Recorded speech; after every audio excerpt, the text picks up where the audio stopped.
Excellency Jejomar Binay, Vice President of the Republic of the Philippines.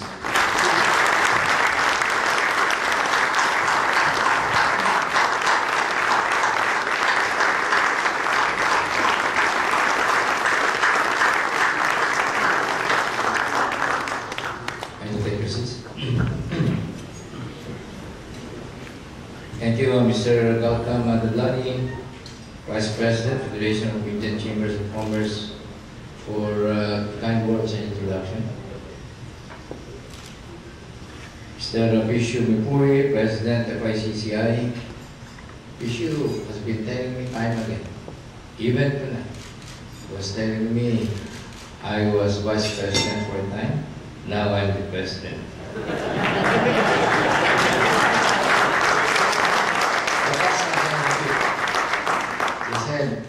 You are now the Vice President, and then he was saying something I pretended not to listen to. Mr. Mazukar Asani shares the affairs of the Indian Embassy.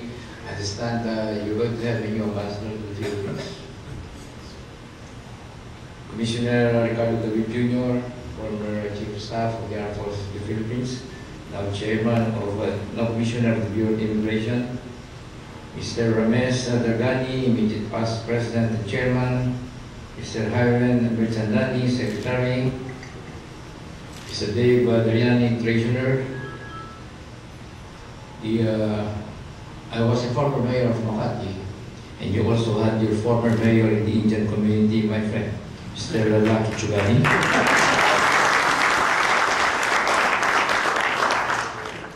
Presidents of other foreign chambers of commerce, other incumbent and former officers and members of the Federation of Indian Chambers of the Commerce Incorporated, fellow workers in the Philippine government, distinguished guests, ladies and gentlemen, magandang gabi po sa inyo lahat.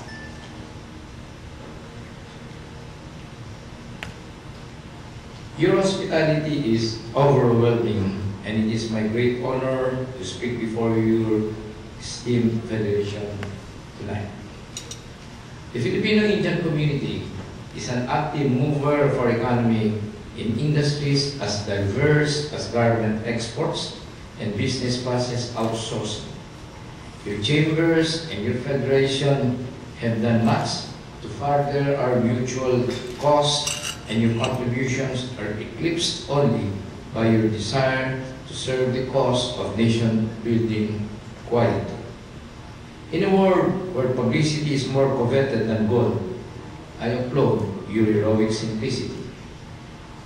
Indian culture has also blessed the Filipino mosaic with depth and richness.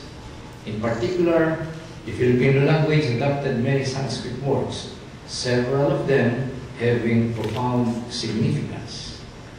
For example, Buddhi, the Tagalog word for conscience, is taken from the Sanskrit bodhi. In our covenant with the nation, the Sanskrit word dukkha underscores the urgency of our duties to the people. Government's obligation is to ensure that adequate access to decent opportunities by all citizens is enshrined in and accorded by law. As we work to make what the law prescribes a reality, we cannot be blind to the plight of those who suffer, and many in our country still suffer today. You are not insensitive to this truth, and apart from your professional pursuits, you have devoted much time to bring relief to those unable to afford medical aid. For that, I thank you for your generous spirit of service. In our drive to boost the economy, the benefits should trickle down to those who are in most need of relief. In concrete terms, this means job creation, as no government, however affluent, can succeed if it operates solely on a system of dole-outs, but however well-intentioned this may be.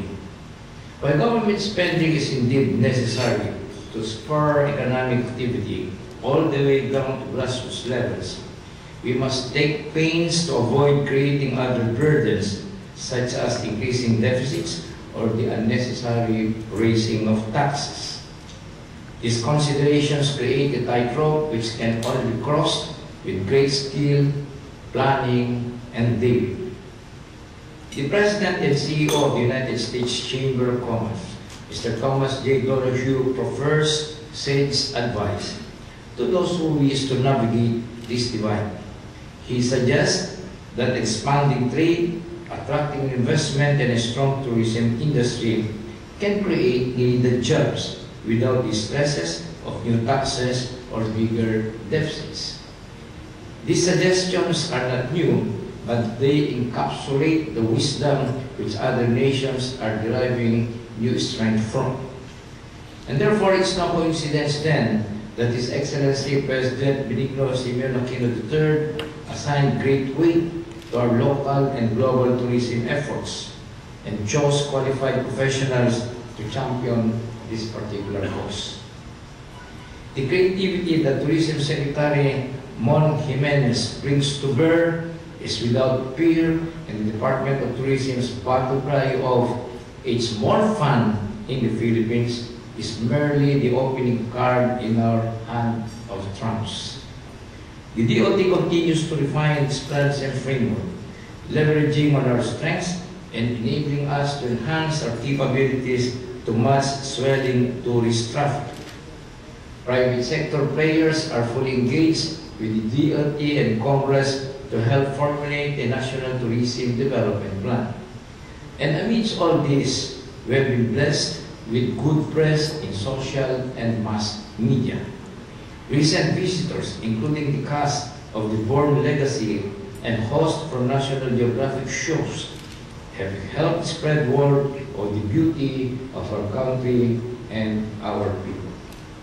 These are strong beginnings, but more shall be required of us if we are to succeed. Pressing issues that hinder economic growth are to be urgently resolved. The barriers that unnecessary red tape imposes must be decisively severed, as Filipinos and Indians alike realize how tedious processes can stymie the pace of progress. A recent Gulf News interview with successful international investor Mr. Jim Rogers revealed several clear parallels between the Philippines and India. Mr. Rogers prescribed that if you can only visit one country in the world, visit India. It is a complete assault on your senses, amazing natural beauty, diverse peoples and cultures, wonderful buildings and temples.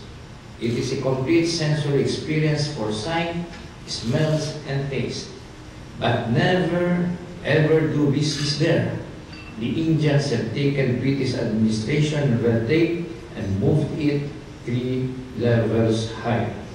It is impossible to do business there because of the regulatory environment and protectionist rules. Our country faces identically formidable challenges. Many are economic in nature, but all of them share fundamentally moral roots. And it is for this reason President Aquino and I, together with the entire national leadership, pledged to take the Filipino people on a straight and just path. Our steadfast campaign to decrease flux in government has brought about encouraging results, and our efforts have yet to fully ripen. There is renewed confidence from foreign investors in the Philippines' viability as a country for business and profitably. And with all stakeholders joining hands in this enterprise, we can cover the distance we design. And as we work to resolve our weaknesses and threats, we aggressively seek to build on our strengths and exploit our advantages. And this spirit of optimism may very well be my flaw, but in my years as a public servant, true change was made possible only by those who would see opportunity cloaked within crisis. Many years ago, 2 salesmen were sent to Africa by a British shoe manufacturer to investigate market potential for the company's goods. The first salesman reported up. There is no potential here. Nobody wears shoes. The second 6 months reported back, there is massive potential here. Nobody wears shoes. This anecdote shows how easy it is for us to give up based on what appearances present. But visionaries quickly see through the superficial and are able to build empires on what others consider foolish or even rubbish. You are well aware of the mindset I refer to. When the local governments trade shoe, many investors decided to cut their losses and try other businesses. Many of you held firmings then, which stood the currents and now sail on calmer waters. Other exploit opportunities were presented to all men, but it is your members who dared to blaze many new trails, while others sought safety in declining courses. And during these incipient stages of the outsourcing industry, you dared to vote with your capital and efforts, while others recalled at the potential risks. You helped a sunrise industry reach an intense glow, and hundreds of thousands of our people now bask in its light. You have been both prudent and bold in your undertakings, and fortune has rewarded you immensely. And I thank you for having poured so much into the economic foundations of the Republic of the Philippines. My friends, our vigorous push to level the playing field intends to create platforms on which those who dare can reap prosperity. Our economic policies must provide not just clear channels for business to take root. They must encourage dreams of enterprise to take flesh and cause fresh innovations to surge through the veins of the Philippine economy. Relevant policy aids us in doing precisely that, and the crafting of such policies requires the participation of all concerned sectors. And it is along this path, debates and disagreements will transpire and may even reach heated proportions. We look forward to such spirited exchanges and enjoin everyone to contribute to the team. These arguments may cloud the air momentarily, but they shall never extinguish our flames.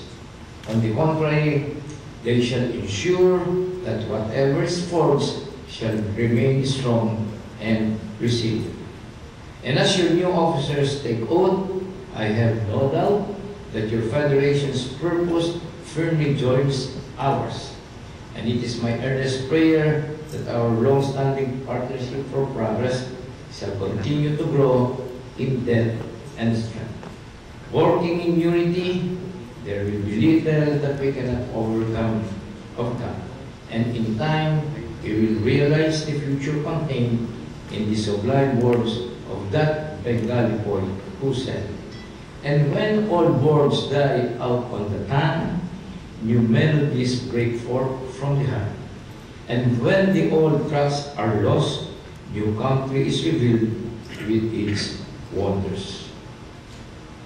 My friends, I extend my warmest congratulations to all of you, and I wish you and your officers all the success possible. Thank you very much, and a pleasant evening. During today's meeting, I would like to give a plaque of appreciation to His Excellency. Allow me to read. The Federation of Indian Chambers of Commerce Philippines Incorporated presents this plaque of appreciation to His Excellency Jejomar C. Binay, Vice President, Republic of the Philippines, for having graced the General Membership Meeting of the Federation of Indian Chamber of Commerce Philippines Inc. as guest of honor, and for having officiated the oath of office and induction of the officers and board of directors for the term 2012 to 2014. Given this 22nd day of March 2012, Rizal C. Ballroom, Makati, Shangri-La, Makati City. Signed, Bishop Mercury President, Hiran Corporate Secretary.